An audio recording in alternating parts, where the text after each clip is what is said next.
Hey guys, and welcome back to another YouTube video, and this is the first video of the BBL SuperCoach 2024-25 season. I know that the team picker just came out for the cash side of the BBL SuperCoach in the last hour or so. I think it maybe dropped at about 1 p.m, so just getting this video out early, get it started, get the sort of buzz around it going, and sort of run through, I guess, how I'm approaching this season.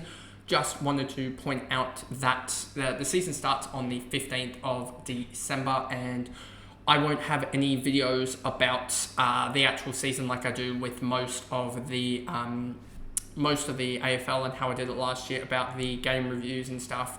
I will be doing that across Twitter and my community page for the first about 3 or 4 rounds as I get back into the country on the 31st of December. So round 4, I should start up regular coverage of the BBL for the remainder of the second half of that season. So yeah, first of all, just wanted to go through some key things about BBL SuperCoach, and I think it's key this year to focus on the high-performing multi-role players and exploit the double round. I know first up in round 1, we have the Stars and the Renegades, and just checking in round 2, we have the Scorchers and Adelaide Strikers playing in the double. So I think you'll see my sort of reasoning behind a little bit of my side for the first couple of, the initial side, and the reasons behind I've sort of gone for some players over others. And yes, the season begins on the 15th, as I said, and it spans, and we have 9 rounds for this year of the SuperCoach season. So the top players to pick usually involve all-rounders. We know that there's, I think through research, about 56-44% split to the bowlers than the batters in terms of non-fielding points, and we know that the all-rounders get basically 2 dibs at it, so they are more valuable. So guys like Stoinis, Maxwell, Matt Short, Bo Webster, Tommy Curran, etc. You will see Will Sutherland, those type of guys take a definite liking to in the squad. Double round strategy as well. They are very, very highly valuable, getting 2 strikes at it, especially with the captains, because a captain in a 2-game week, we've seen it before, I know in the AFLW fantasy, which is slightly different, obviously, with their scoring, etc., but you could have had players score for 5-6 times the amount of a single week player, a non-captain, but 2 or 3 times the amount of just a regular captain can be absolutely huge for double rounds. And they can capture absolutely high points. So monitoring fixtures, like I've sort of done a little bit, but will become more so the part in future team reveals as we get closer to the date. As you'll see, I'll sort of outline them and go through my thought process, and also I'll create Google Sheets, I think it is, for my thought process as well, and make one for the community out there. Especially because you do have double game weeks and also buys to get around. So the third point here is affordable stars. I know every year there's sort of an argument, and there was a little bit of discussion about this earlier before the team picker came out in the last couple of days about the pricing of some players and how they sort of changed it, and I understand exactly what they're trying to do. I don't personally like it because it makes it harder. It makes you have to actually choose some of these sort of 80, 90k guys. But they did sort of premium price Abbott and Richardson just to slice away about 60, 70k, which basically means that it needs an extra upgrade in the season. And so affordable guys like Zampa and Stoinis, Turner, Harper sort of become, I guess, the most owned players, I would say, almost to a certain extent. Alongside the absolute premium cream of the crop type of players in Short and Maxwell, because they're just needed on the double early, plus also they have historical value that I go on a lot about in the AFL men's bout. These guys have it, but we're talking about in the BBL. And then just to round out this sort of section before we get into the team picker and sort of my sort of initial thoughts, about 5-10 minutes of going through it and all the preseason sort of work I'd done a little bit. So break-even end trades, tracking each player's sort of break-even can be crucial. For instance, Josh Philippe has a break-even of 44. Guys like Maxwell have a massive break-even to start of a 165, but that's because he's on a double. And then you've obviously got Matt Short from the season he has a break-even of 101. And then finding out also the magic number is pretty, I guess, crucial. And the projected change per point over the break-even is pretty crucial in developing who's going to really make that cash quickly, because it's crucial, the early cash gen. I know that we started last year at about, same salary of 2 million, and some of us got up towards that sort of 2.6 to 2.8 million range for the team value. So you gain almost, 30-40% of your team value on top of it, just through these affordable guys and these like rookie guys as well. So anyway, let's all that rambling along, let's jump into the actual video here. As you can see, this is the team picker for this season. If it would, you'll see my projected score is 993. It won't show it because of the camera here, but I can sort of move it out of the way and then move this back here. So there you go, 993 is the projected score, even though that means basically little. For the keeper spot, Philippe and Harper, I just think Philippe is in a massive amount of form for New South Wales. I think also just being in New South Wales solely for the year will help him out.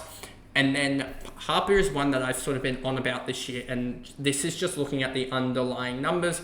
Last year he averaged nothing, and his break even is about that 19 or so, or 20. So it isn't the 8 that he'd be at, because that would be below the minimum price. So he has to be at the, I think 58.5, I want to say, is the minimum for a player that's returning, that's played in the BBL before. So last year he had the 8.9, which I think might have been about the lowest in the comp. But the year before that, he went a 42. And something interesting I found is that when he went 9.8 in 2016-17, which was similar sort of characteristics of what he did last year, 2 years later, he went 37.6, and then the year after that, 41.7, the year after that, 40.8. So this is why he's sort of in my thinking, is that I don't know if his form is necessarily that good in the domestic circuit, but I just think there's too much value with him being at about 58K. I think there was also interruptions to what happened to him in the early part of this year in terms of the, one second here, let me just bring up his stats in general here. He's averaging in 9 matches this year 44.5 with the bat across everything. If I just go to all seasons 24-25 and then go to club and then go to Victoria and then apply it, he's still averaging in 8 matches for Victoria 33.67, which is still really, really good. I think that bodes well. And yeah, domestic one-day cup, he's got 8, 18, and 43. I think, what's that, an average of 61, 69, divide that by 3. 23 average with the bat, as well as, I would have a guess, he's taken some, one stumping or so. So yeah, he's also averaged 15, gotten the stumping there as well. So there is definitely points for Harper, I think, that he can definitely gain. And all that needs really, in 2 games, if we're thinking about it, with a break even of 39, is effectively for Harper to get a 20.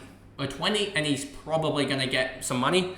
They project him to make 13, which is quite ridiculous. The only thing about Harper is that there is a chance that he isn't keeping because of Duckett, but Duckett doesn't even keep for, I don't even think he keeps anywhere. So I think he's just an opening bat. So that'll be interesting with Harper to just see that, but I'm pretty sure he'll be playing.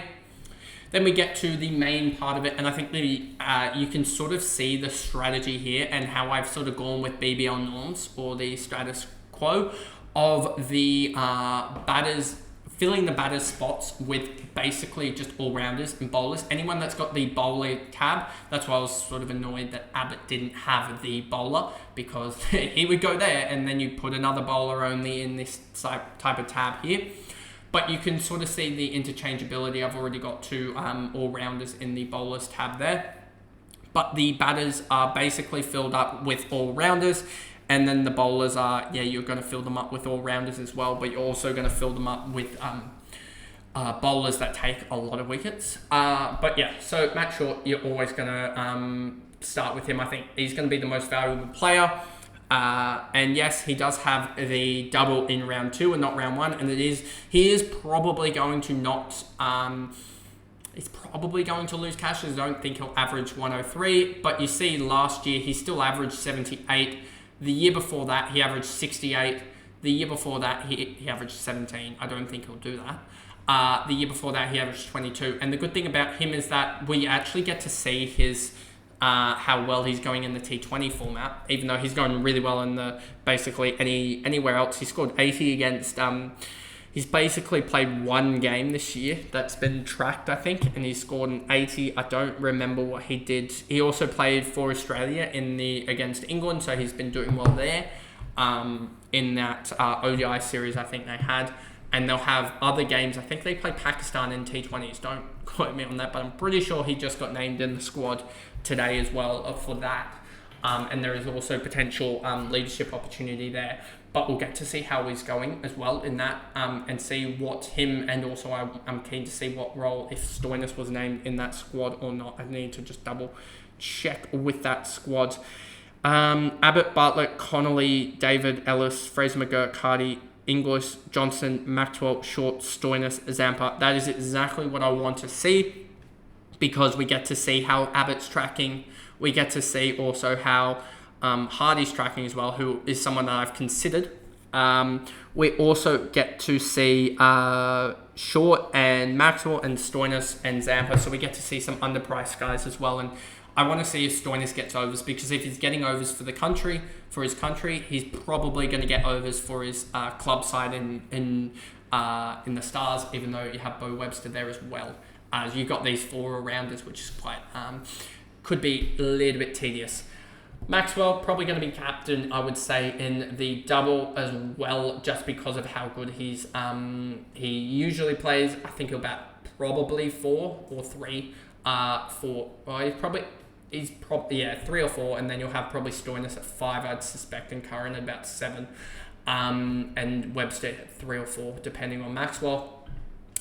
You could open with Stoinis, to be fair. But these 4 Stars players are heavily aligned with what my plan is early, especially just because we know that Curran is huge. And I will say, Webster's probably the disposable one out of these ones. Curran had chaos last year with all that happened, but we know that, and he's also, I think, priced a little bit higher than what he should do, but maybe they had a primo, maybe he had a slight little increase, etc. But yeah, we've seen here that he didn't play in 2021, but you see 71.5. If he gets back to that, and he's also been in really good form, I think, for Surrey, from memory from the T20 Blast, which I'll get the stats up later in other reviews, etc., in the Melbourne Stars preview. But I think he's just a top talent, and I think he's one that I don't know his exact availability, but I think he's going to be crucial this year. Webster, as I said, interchangeable. I am looking at potentially the likes of other teams on the double in the first couple rounds. If we just go Adelaide, it's Adelaide, this one, and this one here. If we go to these guys and we go to batters only, because I don't really want to look at the bowlers. The other guy is Jamie Overton, but he's very much expensive. Don't like Chris Lynn, even though he's been the one batter to basically buck the trend of bowlers in the last 4 or 5 years.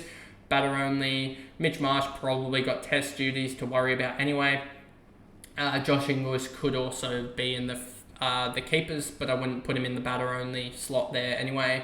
Evans, no. Head, test duties. Fraser McGurk, batter only. Cooper Conley could take a little bit more rain, so he's one that you could also consider as well. Probably someone I should, if they have a favourite function, favourite. If they do, I don't know if they do. They have watch list. You couldn't do that. There we go. But yeah, you can sort of see, and Bethel as well, someone that I want to watch the list as well. I just want to know his exact role when we do sort of team reviews. I'll get more into that. Keaton Jennings, batter only. Darcy Short, well, he hasn't been the greatest, I don't think, in form, but he's just always there or thereabouts. But I don't know with Fabian Allen coming in whether he'll actually get a bowl, which if he's a batter only, no thank you at all. Back to this squad. So Bo Webster's probably just a whole placeholder at the moment. 6k remaining.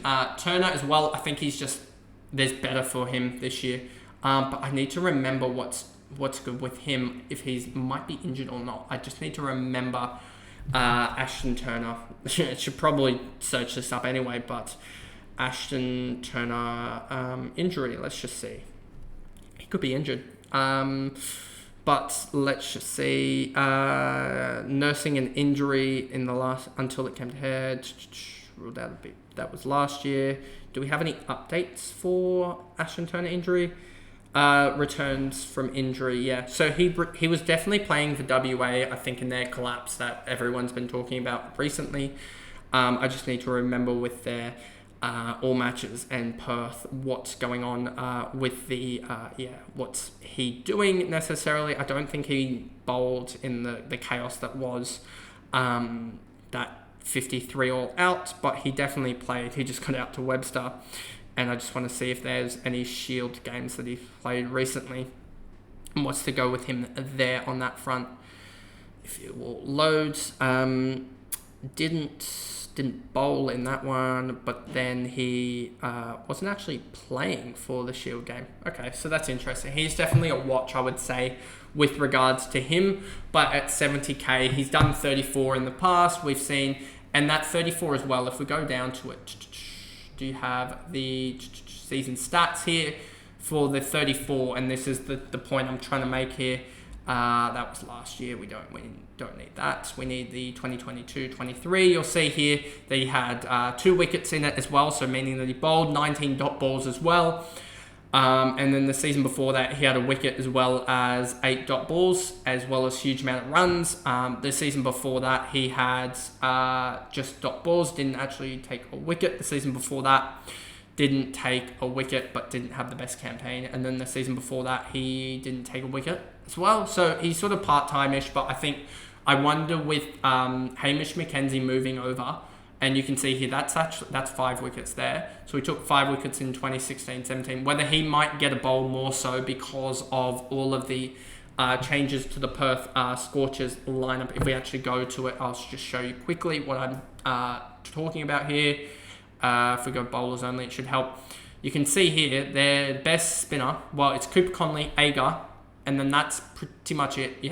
And then they're all quick. So if Agar's maybe away or something like that, I don't know, maybe he actually returns to form. And Cooper Conley was getting more so of a bowl, more so because I think it was Ashton Turner being out injured that caused that.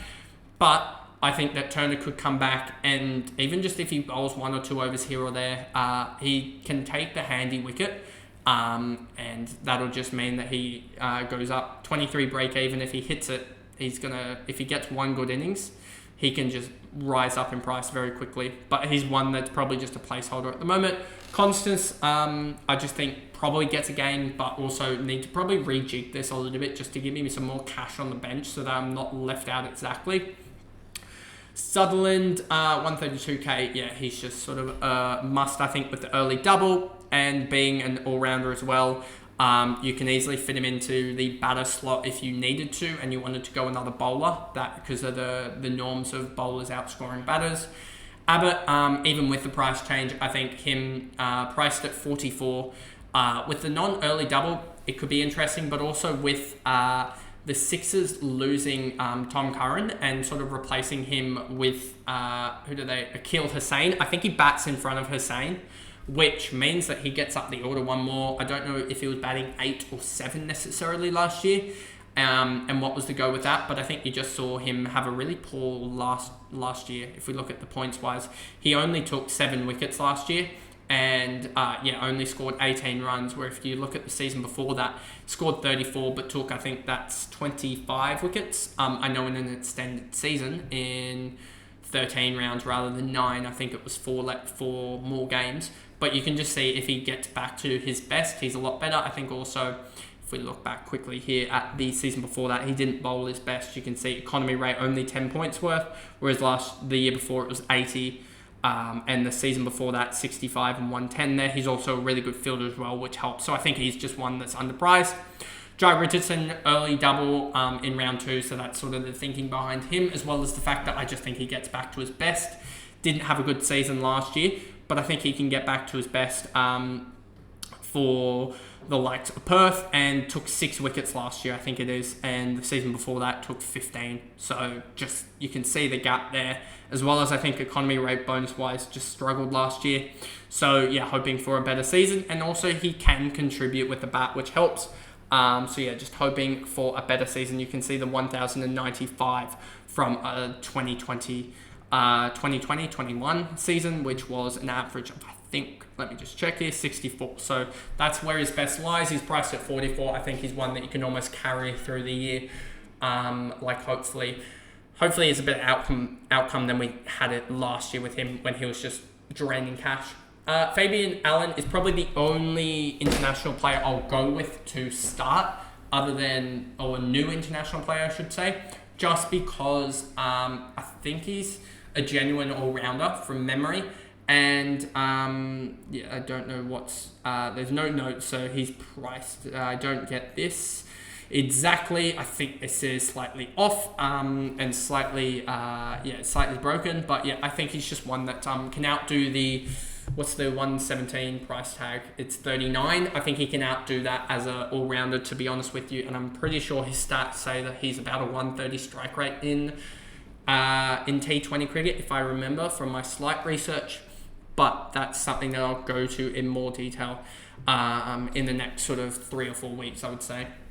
Zampa has the double early, and I just think he gets back into better form. 27 last year. I think he can average in the mid-40s, if not more. I think there's just, you can just see previous room for improvement, massive room for improvement there.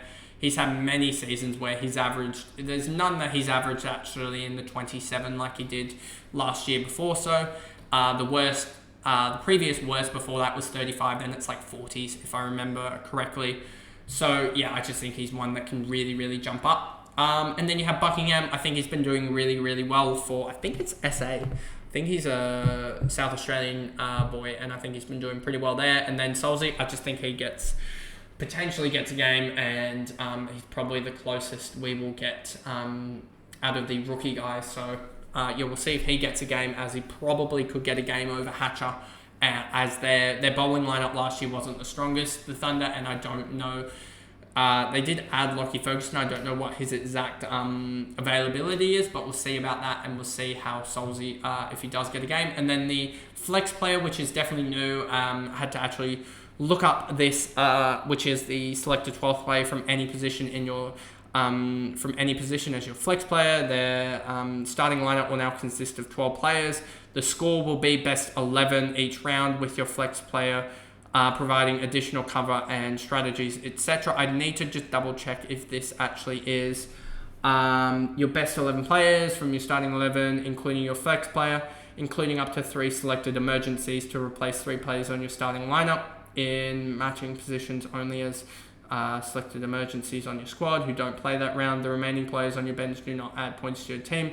Note that there will be no emergency cover for your flex player. So finals, I just want to see this. So you're based on your best 11 players from your starting lineup of 12. So you get 12 players. Does that mean that the emergency doesn't really matter then if it's your best, because then your flex player will cover your emergency? I need to just double check that with the rules, and I think there's better, I'll look through all that, etc., and probably do a video wholly on the flex and sort of the advantages it can do. But Hamish McKenzie, I think he's one that could do really well. I need to just check the availability of Sama Mir for Melbourne. But the thinking was that he's coming over and he's probably going to get more of a game being at the Stars than he would at the Perth that he was originally. So I need to just check Osama Mir's availability, as that could be crucial with regards to Hamish McKenzie, as I think they would go Hamish McKenzie over just starting a full pace attack and Maxwell. So I think he might get a run in there, given that they may not have a front line per se spinner. So that was sort of the massive overview of the BBL SuperCoach to start the 2024-2025 campaign. I hope you guys enjoyed that video, and remember to, I guess, like and subscribe and you'll turn the notification bell on so you're notified when I post in the future about BBL SuperCoach, especially with it coming out now, with the team selector now open, and with all of the previews that are going to be done with all the teams, and sort of my thinking around strategy, etc. I'll get that Google Docs and Excel up about, and how I sort of track things and everything. I'll get that up in the coming weeks so that you guys will have that resource for you guys. But anyway, hope you guys enjoyed that video, and I'll see you guys in the next one. Bye guys.